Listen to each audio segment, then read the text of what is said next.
Well, welcome back, everybody. We're playing another round of Where in the Country is Keith this week. So, yep, it has been a little bit of an interesting conversation. Every week we've done this live stream. I've been in a different city, so that is part of the fun of the NIL world. So today I have a very good friend of mine, a very distinguished guest, and now has a brand new title. So I'm going to let him talk about his actual new title. And I know the word dean gets thrown in there. So, he's laughing. I'm already trying to get a little bit of a rise out of him. My friend, Aaron Hernandez. How are you doing, sir? Yeah, good to see you, Keith. First off, this is my first time doing one of these, and I don't know who put together that little intro video there that starts the stream, but wow, what great work! I'm even more fired up to do this now after seeing that. So congratulations to whoever on the Influxer team did that. And I do want to mention before we get started, Keith, that I understand it's your founder's birthday today. So very happy birthday to Tyler. We're all better because of Tyler. So happy birthday to him. Yes, I am. I just got a new title, and Dean is in the title, which I've held off on telling all my friends because I'm going to get flamed pretty badly for that one. But I'm the assistant dean and executive director of the sports law and business program here at Arizona State University, and really excited for the new year in this role. We're getting our team assembled as we speak, and orientation is this Friday. So thanks for having me on this stream, Keith. Well, I know we like to pilfer from your program here and there, and get some of that talent that you have. Very exciting whenever we're able to get some of your guys or gals into our fold. So, all right. One of the things I love about what you do there at ASU is the mentorship, the coaching that you do for your students. And you and I have been friends for years, and we've shared a lot of stories, and we've got a lot of war stories, about being in the collegiate athletic sphere. So we see things that are funny to us, or just sometimes when people apply for jobs, you're like, shouldn't have done it that way, or other types of professional etiquette, gone wrong, fails, if you will. It's funny to laugh at the fails. It sure is, but our purpose is to avoid the fails with the students we mentor and the people we coach up. And I really wanted to take the opportunity to not only help coach up, those folks that are entering the collegiate or professional, sports environment, but I think this is also useful for some of the student athletes out there that are thinking about approaching NIL deals. And I think there's just some good etiquette issues that we can talk about. Responding to people. My biggest one. I won't go on my soapbox and vent on that. I know you have your soapbox you like to vent from, and that have become very, very popular. If you do not follow Aaron Hernandez on LinkedIn, he is very popular for his venting, and he's very, very much on point. Very good, tangible ventings, very distinct points about this business. So. What's at the top of your mind today in terms of, professional etiquette and things that, we should point to people to remember and to be cognizant of? Yeah, where to start, right? Yeah. I've been fortunate in my career to do a ton of interviewing and evaluating. So when I was at the NCAA for coming to Arizona State, I was an investigator on our football staff. And so I conducted a ton of interviews where you really got to see people's true colors once you posted them up in a little bit more of it's supposed to be a cooperative process, but it often became a little bit adversarial. And so I had a ton of experience doing that. And then I was part of our intern hiring team. So in enforcement, it was led by Chris Strobel. He always hired the interns, but there was two of us on the team with him, Libby Harmon, who's no longer at the NCAA, and myself, because we were both former interns. And so every year we'd go through this process. And now here at Arizona State, I'm actually hiring staff right now, so full-time staff. But what I do a whole lot more of is evaluation of candidates for our programs. And I think the best place to start, and I'll try not to be as ornery as Keith has made my LinkedIn sound, which is pretty ornery when I do get on these rants, because I agree. I think they're very truthful and necessary rants, because it upsets me that some people are just wasting away some talent based off of form rather than substance, And one of the first things that I wanted to start out with that you just mentioned right now is student athletes. So I know that there'll probably be a number of student athletes watching this video. We get a number of student athletes every year who apply to this program. And I can tell in many cases when they interview with us, because they have to interview with us, that it's probably the first interview that they've ever done in their lives. They haven't had to interview for a job. They've been pretty busy with sports. You don't have to interview to get on a team, and they have to interview with us.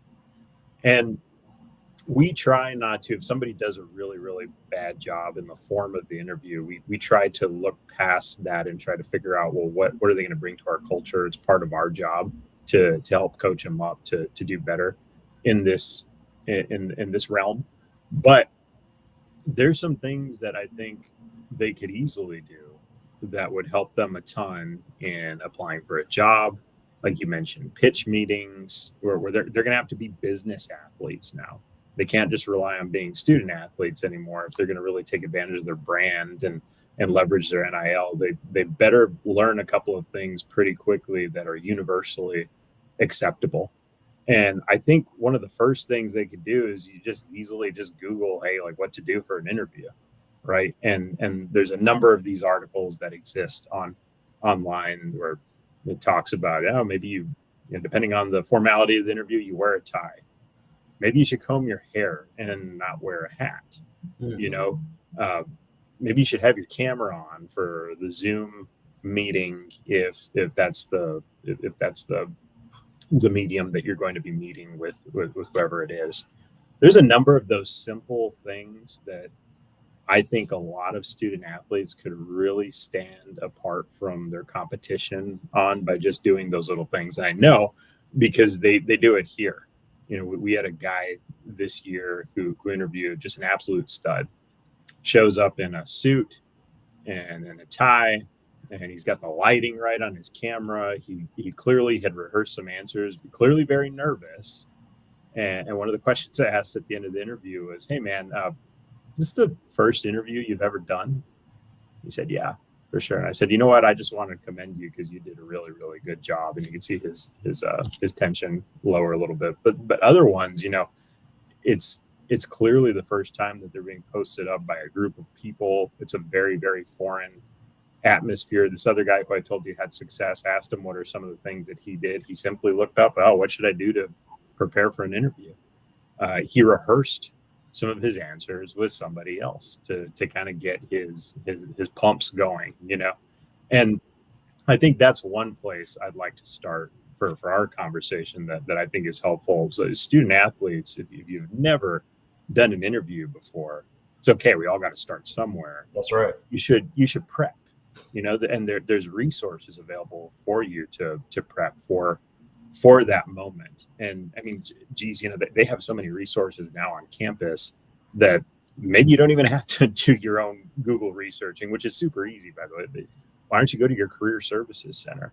Why don't you talk to your academic counselor? Why don't you just talk to a mentor of yours? They'll help you out with the really simple stuff to help you stand apart from your competition. Yeah.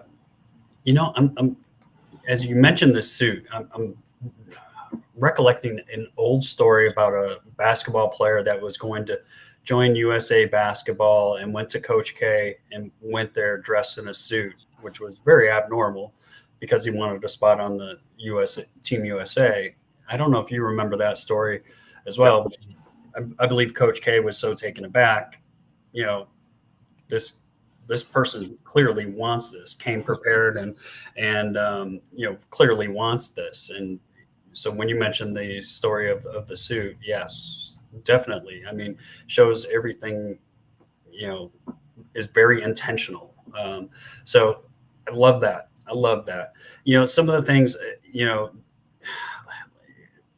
well, you shared a couple funny things. One of the funny things I did in interviewing somebody, they came in with gold chains and crazy jewelry, and it was a little too much. It was a little too much, and it was I don't know, it was just off putting, and it was like, boy, maybe have somebody eyeball you up and say, hey, how do I look?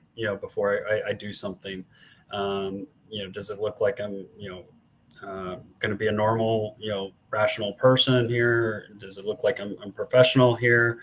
Um, you know, that that is the job of my wife every time I go out. And she's done a very good job of that, because sometimes, my choice in clothes is not always that good and professional. So, but yeah, clothing matters, Yeah, 100%. one thing I'll add on that is it. There's no scientific evidence that any of this actually impacts the candidacy of that person. If you have a suit on, or maybe there is some study that says like people in a suit do a little bit better in an interview, or if you have, I always like bringing this up with my class, tattoos, right? Tattoos that show. I'm pretty sure that the ink underneath the skin doesn't somehow make its way into the bloodstream and impact cognition up in the head. And now you can't do your job as well because you have a tattoo. No, like all these professionalism standards. There's a great book, by the way, that everybody should read if they have any time. It's called The Remix, and all these professionalism standards this woman wrote in this book called The Remix really come from a generation of baby boomers that had full control over the workforce for a very, very long time. And all these things that we've kind of adopted as like what's professional, it's largely their tastes. And so there's the book talks about how my generation caused a lot of problems with the baby boomers, the millennials, and now Gen Z is causing a bunch of problems too, because kind of pushing back like, yeah, what does it matter? What does it matter if you wear a hat, or you have jewelry on, or you don't have a suit on? And I totally agree with that. However, what I tell my students is you don't know what your audience is thinking of you. And so you kind of want to go to the lowest risk denominator that you can possibly find when you just don't know who's Right. interviewing you. I was about to interview for a job with Google before I came here, and there's a recruiter that actually walks you through the process. And the recruiter told me I was invited on campus and just to wear a t-shirt and jeans.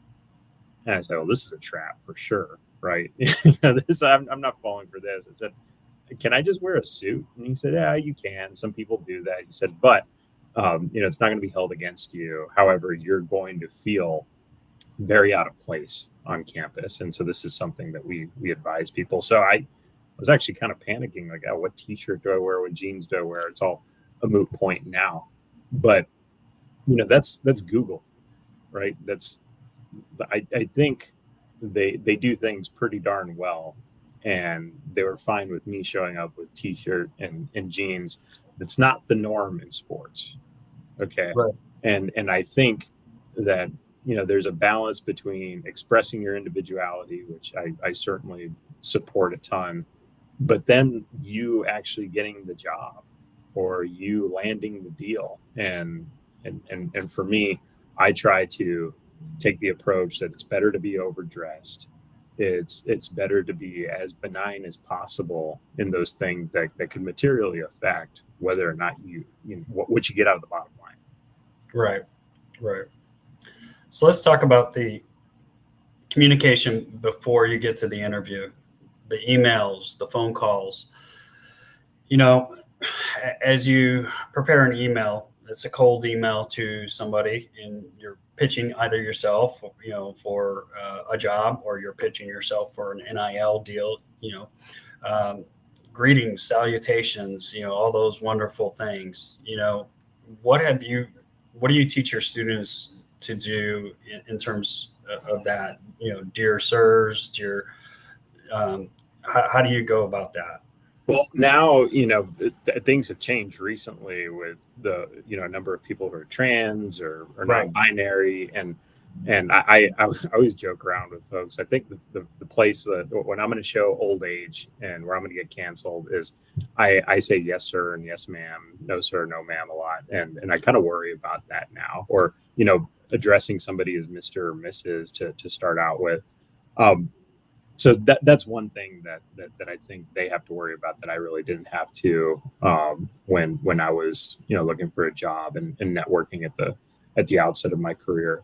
But going to like written communication, there's plenty of resources on this online, and a lot of it's just the flavor that you think fits your personality best.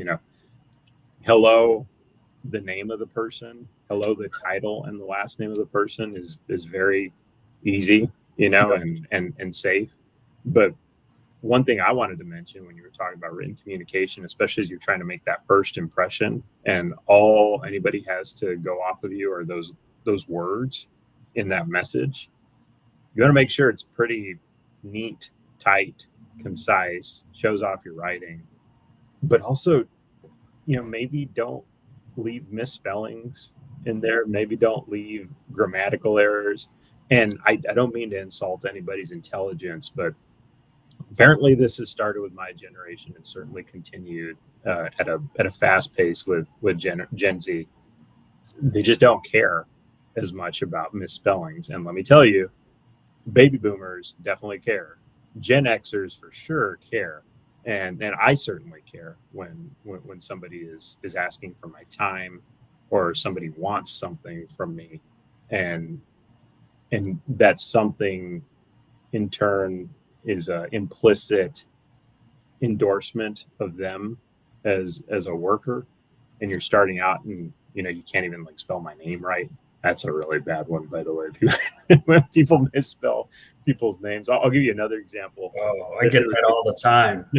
Yeah, People misspell Keith all the time. There was somebody who was applying for something here, and they called it the Aaron Bud Selig Sports Law and Business Program. We were the Alan Bud Selig Sports Law and Business Program. I was like, I tried not to just one and done it, and then they referred to it again as the Aaron Bud Selig Sports Law and Business Program. I was like, well, that's a lack of care, and in some of these job searches and application pools for like a graduate program, sometimes the hiring manager, and I'm certainly guilty of this, has so many options that the first way to filter things out will try to take easy shortcuts. And if there are 5 resumes or 5 cover letters that all look the same, and somebody has misspellings or errors in theirs, and just like simple little benign errors, doesn't mean that they're a bad worker, doesn't mean that they're not going to do a good job. They probably just like snuck out. There's a lot of words in those documents, but it's an easy out for me to be like, well, that's one less person I have to really seriously evaluate in trying to cut this down. And so, proofreading your writing, taking pride in that writing. There's now artificial intelligence that can help you with that if you really don't want to, send it to a friend of yours or, like I said, a mentor or career services person to look over. But I think that's pretty important and something that's starting to slide a little bit. Right. Agree. So, yeah, for the people that don't have friends, AI, definitely good. try to have a little levity here, Yeah, that's right. but yeah, I mean, you're 100% right. Misspellings, definitely, as I've reviewed, different candidates over time, or, one of my pet peeves has been, when I was at a university, it was the name of it was, Baylor University. And people would say, I'm very interested in being at the University of Baylor. No, no. Yeah. So make sure you get the names right. It's not just about the misspellings, but also, there are some other things that you really need to make sure you get right. So proofreading, 100% accurate on that aspect. So, cover letters, I think that's one thing that, I think a lot of folks nowadays, yeah, do I need to do a cover letter? Do I not need to do a cover letter? And doesn't my resume speak for myself? And, it's sort of like going to LinkedIn and you can just apply for jobs, just based on your resume, but maybe there's a cover letter. I don't know. I've not really used it too much, but, what's your take on cover letters just in general? Needed, not needed? Yeah. So we require a statement here. A personal statement is what we call it, which is, for all intents and purposes, is a cover letter. With the internship at the NCAA, we're required a cover letter, and for the staff that I hire, we still are requiring a cover letter. I'm kind of on the fence as to how effective they really are. For me personally, I learn a lot more about who I'm hiring or I'm admitting or whatever through an interview and trying to post them up on some things. But a cover letter is an opportunity to show off somebody's writing. And so in lieu of a writing sample, we take that. Google didn't require a cover letter. I thought that was another trap. I had a friend who referred me. She's on the security team there, and I was going for a position on their global investigations department, and the application said cover letter optional. And it was framed in a way that was like, yeah, if you really want to do it, we're really not going to look at it. Right. I said, I'm not falling for this trap, but I'm going to call my friend up. And I called her and I said, this is a trap, right? Like this is an initial, screening of people. And she said, no, I don't think anybody's ever looked at a cover letter here at Google. And so I applied with no cover letter. It was one of the least comfortable things I've ever done. Again, that's tech. Right. They're way ahead of the curve on a lot of stuff in sports that's not sports. I would say generally, especially given the older leadership in sports as an industry overall, that cover letters are still the norm. So you better write one, and you better do a good job on it. And it's easy. It shouldn't take long, and it should, if nothing else, it helps prepare you for an interview. It helps get your arguing points, in your mind set for when you're making a pitch for yourself. I always tell our students that the easiest way to write a cover letter is a simple formula. They literally give you the answer to the test in the job description. Usually most job descriptions, you look them up, these are the requirements, and they're all bulleted out. Then we had these preferred qualifications also. You should go through. You should read requirement 1. To make widgets here, we need you to be an excellent communicator. Okay, based on what you want, I think you need an excellent communicator. Let me tell you about a time that I had excellent communication skills. And then you just go through the job description, you tick off everything that they find desirable, and you're probably making it to a second round if you're answering most of those things. And if you don't have the goods to answer most of those things, well, then you're just probably not qualified enough for the job. But I would caution people to just throw a resume at something and not write a cover letter. If the organization makes it optional, at the very least, I would do what I told you I did, was just to make sure, like, hey, like if you have a warm connection in there, is this a trap? Because if it's not, then you can save some time by writing a cover letter. So I don't know. That's my 2 cents on cover letters. All right, I'm going to take us down a little bit of a different path here. A little while ago, you brought up some good points on LinkedIn, and you and I jokingly texted about it thereafter. But having that ability to reach out to folks in the industry and to reach out, set up some time with them, and pick their brain. How did they get to where they got today? And keeping those appointments, being on time for those appointments. I think this is an industry, sports. We're all very cognizant that we didn't get here by ourselves. We had folks that were mentoring us, coaching us up, and helping us, get to where we got. And I think for the large majority of the population that's out there, we are more than willing to help others get into this field. And I know you've been very willing throughout time, and as have I. And ironically, shortly after that little thing, one of your students reached out to me, and I spent some time with them. So happy to do so. Um, you know, I don't think folks out there should be fearful to, reach out and give it a shot and say, "Gosh, I've never met this Aaron Hernandez. Maybe I can talk to him, pick his brain." I think if you come out, throw the email, be very respectful, um, show respect for his time, and be on time if you are granted that opportunity. Don't flake. I think it's an invaluable opportunity, but um, more often than not, I feel like the more times I've made myself available, and this is becoming more of a recent trend where I've noticed, folks not being on time. I was curious, or just flaking altogether. I was curious, kind of what your thoughts might be. Yeah, so we've been talking about like cover letters and resumes and how to get a job. That all of that is moot if you have a good relationship with the organization and the hiring manager. Mhm.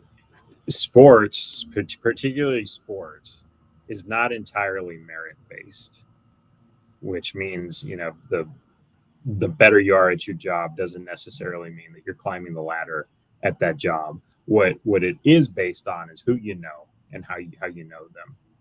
And by the way, I'm a beneficiary of this.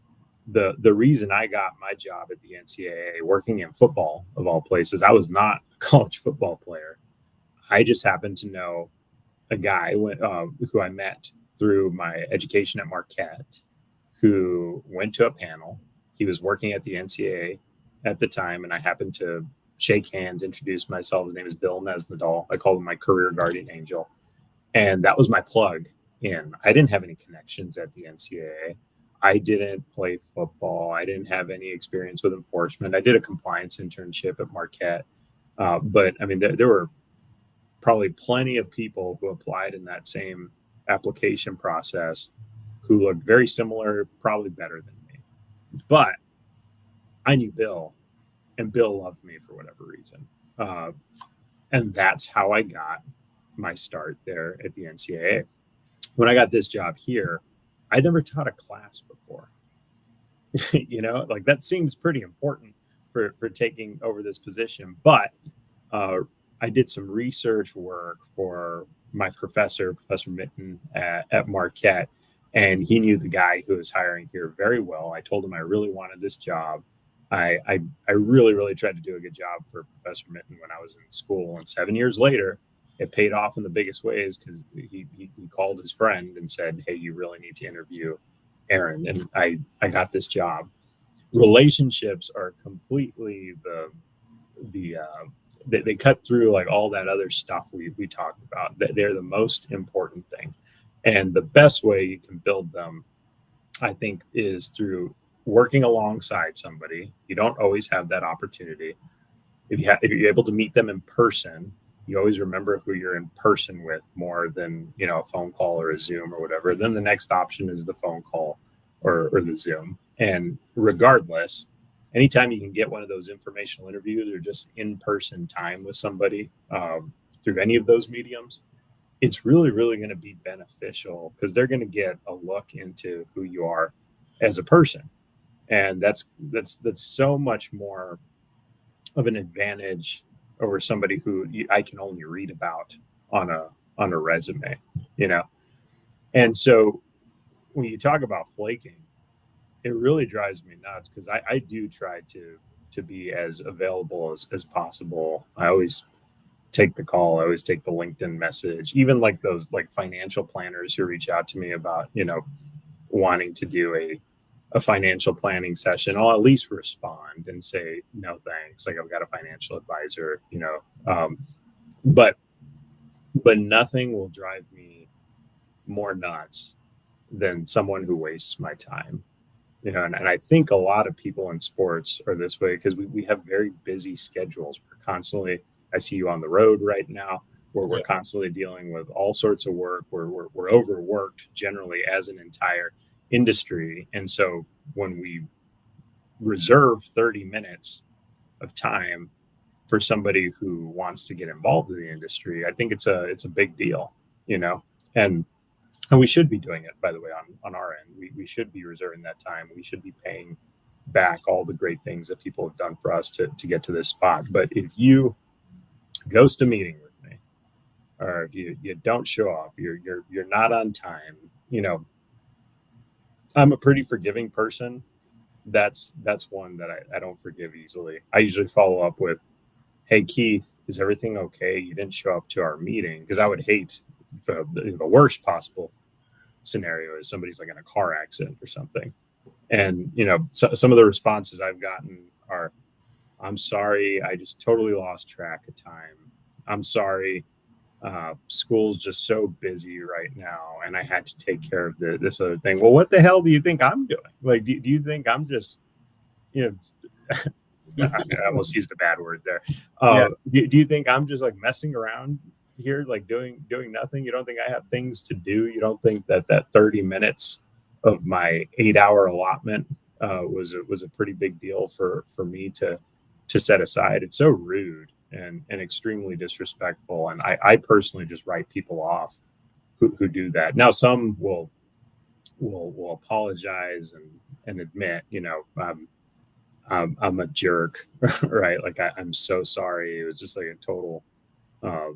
it was a total fumble on my part, which has all happened to us, by the way. We've all fumbled one of these things before, and I think you should immediately fall on the sword. Is there anything I can do to make up for this? Yada yada yada. That's something you should absolutely do.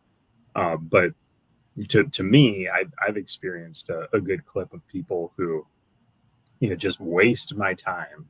I really don't feel all that bad for it. And I used to be a little bit more forgiving, but who never wastes my time are commissioners of conferences, athletic directors at institutions, NFL owners. All these people have always kept their appointments with me. So if you're somebody who's trying to break in the industry and you don't do that, it's probably not going to work out through me anyways. You should look for another resource. All right, let me throw one little nuance here. Thank you notes. After an interview, after a meeting like this where somebody's picking our brain, or thank you notes, something that is something of the past, or is it something we should still be doing? And does a thank you note need to be something that's mailed or emailed or text messaged? Yeah, it's low-hanging fruit, and it drives me nuts when people don't do it because it's low-hanging fruit. And I've spent several years now talking to I went back to Marquette a lot to help out with the sports law program, talking to our folks here, talking to different students about how, I'm going to tell you all should send thank you notes, but about 95% of you just won't do it. Right. And it boggles my mind that people just don't take that low hanging fruit and take advantage of it, because that's what it is. It's low hanging fruit. And it could be a text, it could be an email. I personally think sending physical mail is one way to set yourself apart, and it's so easy to do. I actually have this. I don't have it here in this office. I think it's in my house somewhere. When I left the NCAA, I had an entire drawer of a file cabinet stacked with little thank you cards. You know, like the cards that are like little like thank you cards, like this Sure. size, right? And so you like flip them open like that. You write a note and you send them off to whoever. Well, I would, after a campus visit, I would usually send a note to whoever I met. I'd come back to the office and, hey, Keith, great to see you at Baylor, you know, yada yada yada. And the amount of people, the amount of high profile people in sports who wrote me back, because they clearly don't get a lot of those, was astounding to me. I have handwritten notes from extremely important people. When I was a law student, Bud Selig was one of my law school professors, and he was the commissioner of baseball at the time. Like, he was still commissioning while he was teaching school. And I just remember thinking, like, I don't know if he'll ever see this, but maybe some secretary somewhere will see it. I'm gonna go to the little store down the road. I'm gonna buy some cheap stationery and some stamps. And I wrote a thank you note about how I appreciated his time and I learned a lot as a student. And I, you know, licked my stamp and sent it off in the mail, and hoped that it made its way to New York on the United States Postal Service. And then a couple of weeks later, in my mailbox, I have a letter from the office of the commissioner. What? Maybe a secretary got back to me. No, it was him. And he wrote back this really nice note, and we've known each other ever since then, over a decade of a relationship. Why not do that? You know, you don't lose anything necessarily, I think, by not doing it, but it's another contact. It's another way for you to stay the top of mind for somebody. And again, like I have so many emails that I get every day. I always get behind on my text messages. If I get a physical piece of mail, it's something special, right? Most emails aren't special to us. A physical piece of mail that's written out, that's a rarity, and it's just a very simple way to stand out that a lot of people don't do. Yeah, I mean, what we're talking about here is common courtesies, and really was kind of the purpose of doing this today was, what are these common courtesies that, help us, succeed, whatever we're trying to achieve.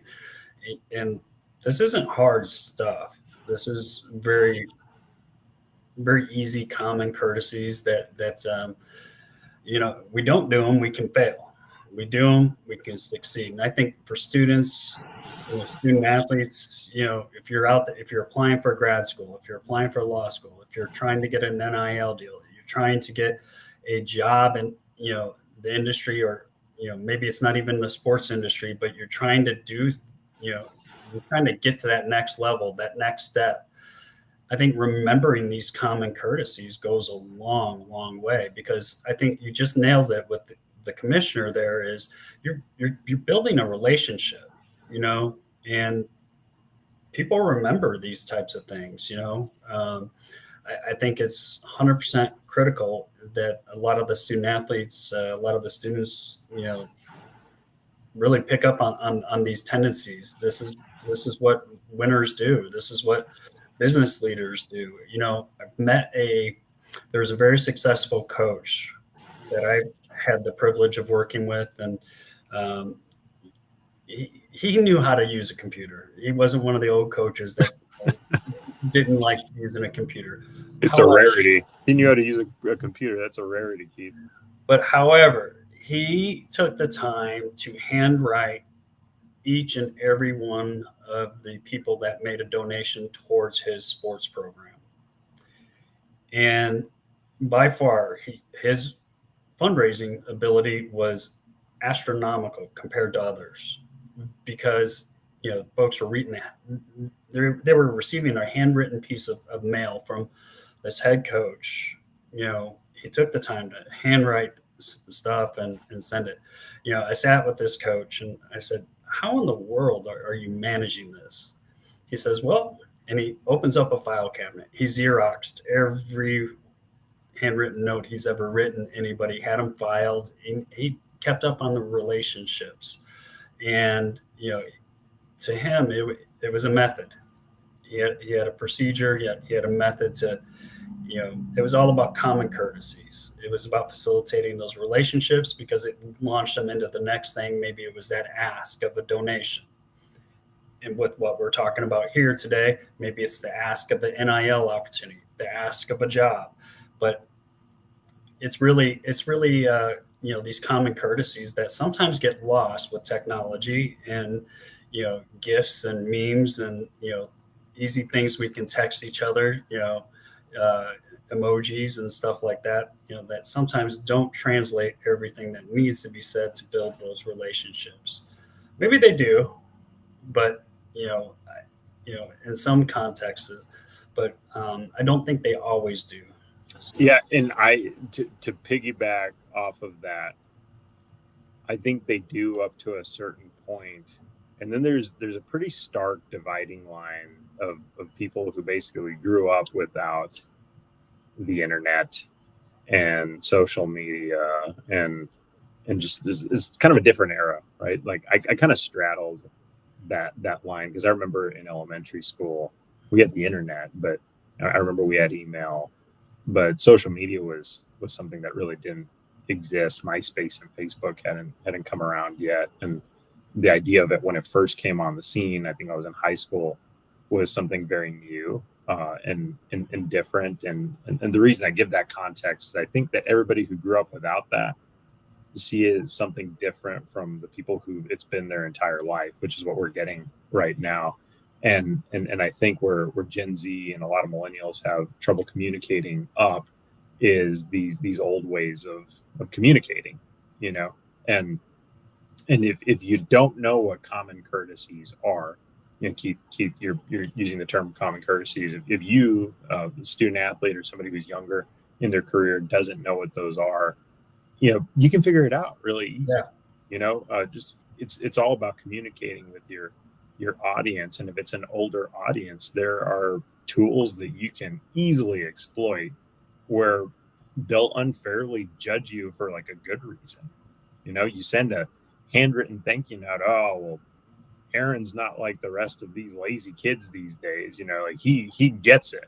Whatever. That's all I need you to think, just for you to give me the job or the opportunity, right? But I think the message that you're probably trying to get across, and I'm trying to get across to a lot of these folks who are younger in their careers is, it's about standing out from your peers. Right.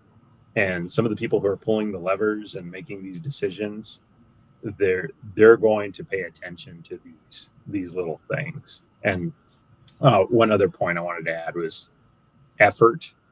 People can feel the effort that you put into the application process, your networking, how genuine you are with your relationships. That guy that you mentioned who had a file of Xerox handwritten notes. People, even though they probably never saw that file, I know what they did feel is they felt the effort and how much you cared about them and how much he expressed that their donations meant to his program. Yep. Before we close out, I want to give you the opportunity to brag on Arizona State and the program you have there. Give you a chance to plug that wonderful program because I think you're doing some amazing things there. Really proud of what you've been able to do there. Love following all your announcements. And of course, we're both Marquette University grads, so we love following the successes over there too. But I feel like I've adopted Arizona State's program because of you. So tell us a little bit about the program and what you're doing. Yeah, well, thanks for that, and we'll gladly take you, Keith. And similarly, I'm a very, very proud Marquette alum, and I'm there all the time, and I'm so proud of everything that Matt and Paul have been able to accomplish there, and all the students. But we're unique. We're a sports law and business program, and our main customer is actually a master's student, not a JD student. Although we got a number of JDs now who are getting really interested in what we're doing. And I'm really proud of a couple of things. One thing that I found in law school is just how much it focuses on the individual and how much your rank matters and how much grades matter. And then I got out into the real world, and I actually figured out that my collaboration, my teamwork, how well I got along with others, my relationship building are actually the things that mattered a whole lot more than the actual black letter law that I learned in law school. And that didn't seem to make much sense to me. Why would we have this system set up like this where it's pretty dog eat dog versus something that celebrates collaboration? It could probably had a better experience during law school itself, if that would have been the case. And so one thing that we really pride ourselves on here is teamwork, collaboration, not only networking vertically. I think we do that pretty darn well. We have a lot of great people who are associated with our program, but more importantly, networking horizontally. We want our folks to have just the best experience here while they're with us at Arizona State. We want them to have the best experience with each other because we're relying on them to do great work, get those great positions in sports. And then when they're in those positions, they're going to be able to take care of each other. Right. Yep. And I mentioned at the outset that the best form of networking that you could possibly have is working alongside somebody. And I always tell them, your 50 other peers that are with you here right now, a lot of them are going to be successful.